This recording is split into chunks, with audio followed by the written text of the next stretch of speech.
So Canada just defeated the United States on the men's side 2-1 friendly. What does it mean? Well, let's talk about it.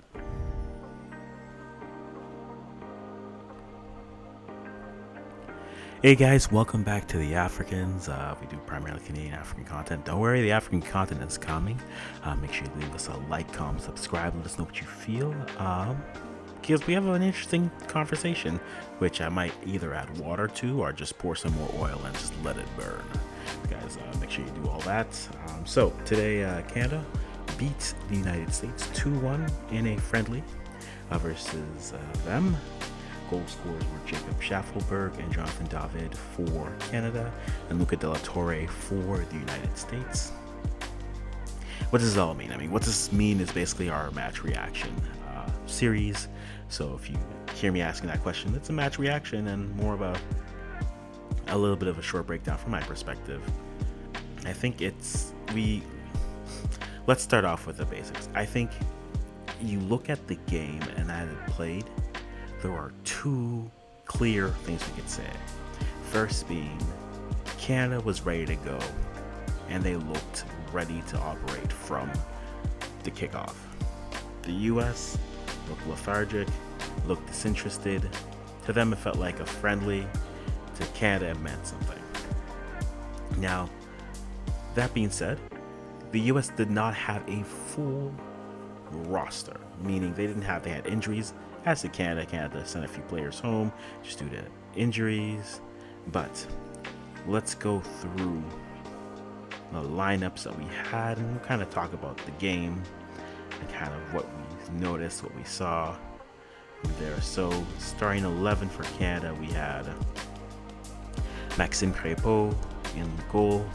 You had Alphonso Davies, Moise Bombito, Derek Cornelius, and Alistair Johnson across the back line. In the middle, you had Stéphane Eustachio with Mathieu Choignard, and on the outside, you had Jacob Schaffelberg and Ali Ahmed. And then up top, you had Kyle Larin and Jonathan David. Alphonso Davies wearing the armband, as per usual. And that was Canada's lineup. The US had for their 11, they started Patrick Schultz in goals. They had Chris Richards, Yunus Musa, Christian Pulisic, Brandon Harrison, Tim Ream, Johnny Cardoso, Malik Tillman, Florian Balogun, Joe Scally, and Christoph Lund was their 11. So you'll notice a lot of names are missing for the US. So not their strongest 9. Now for Canada, their strongest 11. For Canada, you can say the same thing. You don't have Tejan, you're missing Kone. So no one's at full strength. Not to diminish anything. So let's throw those excuses out the window.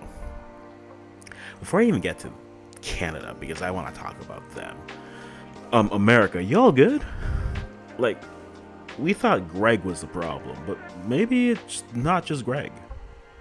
Maybe it's just the players that they did not look interested until the second half when they started to push a bit more. They were playing this like a friend. Now again, you have a side that's going to push, and when it's very evident that you're not going 100% when the other team is sprinting. This game at certain points felt like, that if you guys have ever been part of a team, if you've ever been part of like a basketball team and there is that one all effort player in that practice, he's just going full out all the time while the stars are kind of, coasting. That's what it looked like. It looked like Canada were those 6th, 7th, 8th men off the bench who were just going all out, balls to the walls, every moment of the game. And then the US were kind of just like, whatever. There's been a lot of conversation with the US men's national team in soccer in terms of their mentals. And I think a game like this does not help that conversation. It adds to it. For as talented as this group is, I think in the same breath we can look and say they aren't as mentally strong. And get them under pressure and they fold. Which is why a lot of people have said they are a home side. Get them on the road, they've not been able to perform well. But this was at home. Now granted, yes, I jokingly tweeted before the game, there's like 3/4 or half of the stadium is empty. Does it really count as a game? Yes, it's still a game. But America, In the words of Bernie Mac, America, you gotta do something, because this is not what the region. I mean, as a region, we'll take it, but we're a little bit concerned. Y'all good? Like, are y'all still mourning? Did you miss Greg that much? Like, talk to me. Like, because this, for the talent that they have, they are underperforming. Now, maybe that's also on the club level, but for this national team, I don't think it's encouraging to say that the best they've looked at was when the assistant of the assistant coach played them well in 2 games. But I digress. America, y'all got stuff you have to figure out. And maybe when you're healthy, you can figure that out. Maybe it's all on Pochettino to come in and save the day, but there needs to be a mentality switch before we even get to tactics, because this team just looks like, as the Jamaicans would say, they look like soft soup. Soft soup. Moving on, Canada. They looked ready for this game. They looked up for this game. The pressure got to them. The U.S. tried to play from the back, and they don't have players who are that technical who can do so. So that pressure created a lot of mistakes. This game should have been much worse, and we'll get to that point in a bit. But Canada truly played their best, one of their better games that we've seen in a while. Shout out to Ali Ahmed, who honestly, outside of scoring a goal, him and Mathieu Choignard, since the Uruguay game, which has been the real first showcase, they have shown their ability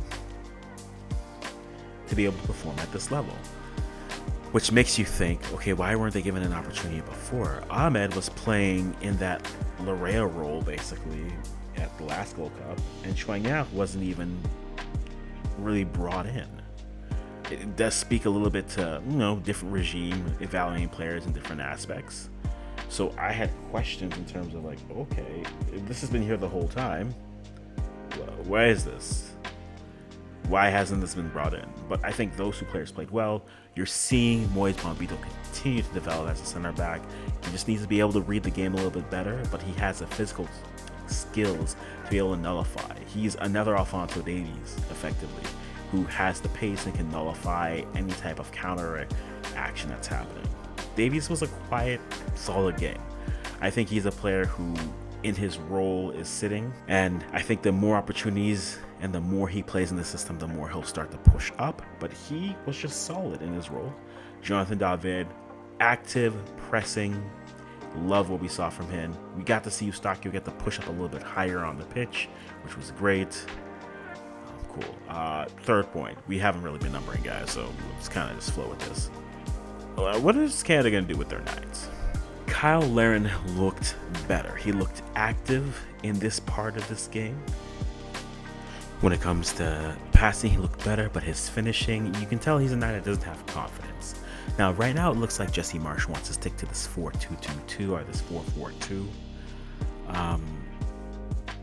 And if he's going to do that, my suggestion would be, we've seen Jonathan David plays better, I feel, when he can play off more pace around him.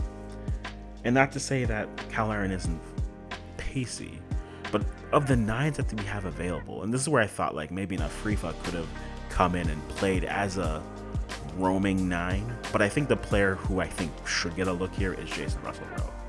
I wish it would have been Theo Bair, and if it wasn't Theo Bair, I wish it would have been Ike. But those players aren't in camp. One wasn't called, the other one had to leave camp. So for me, I'd say try out a Jason Russell-Rowe. Now, Tani Oluwase is there. And guys, if I'm butchering his name, we're out here in this country. But Tani is a good option. But Tani, to me, almost feels in his 2 to 3 cameos, he feels more like a 9 who's kind of playing like Larin is, which is getting movement, getting into positions, but isn't able to finish. And I would rather give that opportunity to Jason right now, just to let him see what he can do and kind of see how he can create and move off of that. I still think the best option is a 4-3-3, any variation of a 4-3-3, or if we're gonna do this, play a 4-4-2 diamond, but then that creates questions with a 4-2-2-2. But I think having David as an out-and-out 9 works. So if you go with a 4-3-3, you still can have Ahmed and Schaffelberg out wide, but then you can put, and this is where you can kind of start to experiment with it. We didn't see Nico Seeger yet, but I would have loved to seen a Nico Seeger in the middle here, and then you can push Schwanyang and Eustachio up, because once Kone gets back, then you can be either Schwanyang, Kone, and Stacks, and then rotate who wants to stand back and kind of shore up that middle and allow the other two to move forward. I think that opens up so many possibilities. But I think for right now, Laren is doing everything right but scoring. So do you stick with him and reward him and hope that eventually the dam will be broken and he scores? Or do you just say, we love what you're doing, but let's try something else? And I think it's going to be different against Mexico, aside who will hold that possession. So what value will you have, say, in a 9 that can only really pressure but won't be able to do too much of this? Based off the matchup alone, I might lean towards a Jason Russell Rowe in this situation, just to give him a little bit more pace in attacking this Mexican side as they go on. But I think ultimately that is the question I think I have for Marsh that everyone is looking at. What do you do at the 9? Do you try another 9 there, or do you just remove Kyle and put another midfielder on the pitch? For me, I'd go with another midfielder, but if we're going to go for another 9, that's where I would go. I'd go Jason Russell Rowe. Tanny, I wouldn't be mad with Tanny, but Tanny has gotten into great opportunities and great spaces, just hasn't been able to finish. So for me, try someone else, and until you find someone who can. I think you keep it open as it keeps going. Overall, 4th point. We got wins. This is I'm not going to call it a signature win for the program. It is a friendly, but it's a big win in terms of the perception of the program. Yes, we will look at and hear people say, well, such and such wasn't there. Yes, we know. On the paper, it still says Canada beat the US. Yes, it's been 57 years. But I think it's a big win because they need to start to stack these results, right? We can't be in Canada, can't be amazing performance merchants, and that's what everyone was saying after the France and the Dutch games. We can't be, moral victory merchants. They need to now actually get W's, and they got 2. Well, they got 2 at Copa, and now they got 1 against the US. I'm much more curious to see how they look against Mexico, because I think Mexico as a side is someone we haven't played in a while. Right, the last time we played Mexico was in the Azteca. That's 2021, the end of 2021. That's the last time we've locked horns with Mexico. It's been 3 years.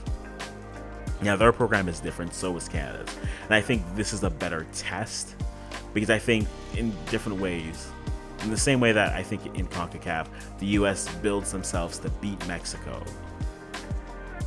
Canada has built themselves to beat and to compete with the US. Now the question is, can they now take that against and push on Mexico and get a result there? If they leave this window with 2 victories, you have to feel good if you're Canadian looking at this program. Even if they get a draw versus Mexico, tell me how the draw looks. But I think this game against Mexico is going to be a big one, especially for the psyche of a lot of Canadian men's national team fans. Because a win versus Mexico, I mean, the obnoxiousness returns. Also, on the side note, we are not kings of CONCACAF. We beat the US in a friendly. We have no trophies since 2000. We need a trophy. That is something that needs to happen. They need something to stamp some legitimacy. That's one of the things that the Herman regime wasn't able to do. They weren't able to get that signature trophy win. Gold Cup, semifinals, Nations League, finals. They beat the US in the game, but they need hardware. They need silverware. And that's what we'll kind of look at it. But guys, 2-1 for Canada over the US. What did you think? The game was low-key comfortable. Yes, the US, had their moments in the second half. There were those nervy moments. But Canada felt like in the control. They were dictating how the game was going to be played. The US couldn't really get out of that. But yeah, let me know how you guys feel. What you saw, highlights, who were your players of the match. I think to me, Ali Ahmed, that's him for me. Jonathan David got the goal, so he'll get the credit, but Ahmed gets that. That is, they are not the big dog, but in something that we had said 2 years ago, they are uncomfortably sitting in a 3rd place seat in the region. Now they have to prove they belong there. I think results like this will help do that. But you guys let me know what you think, and as always, I'm going to stop talking now.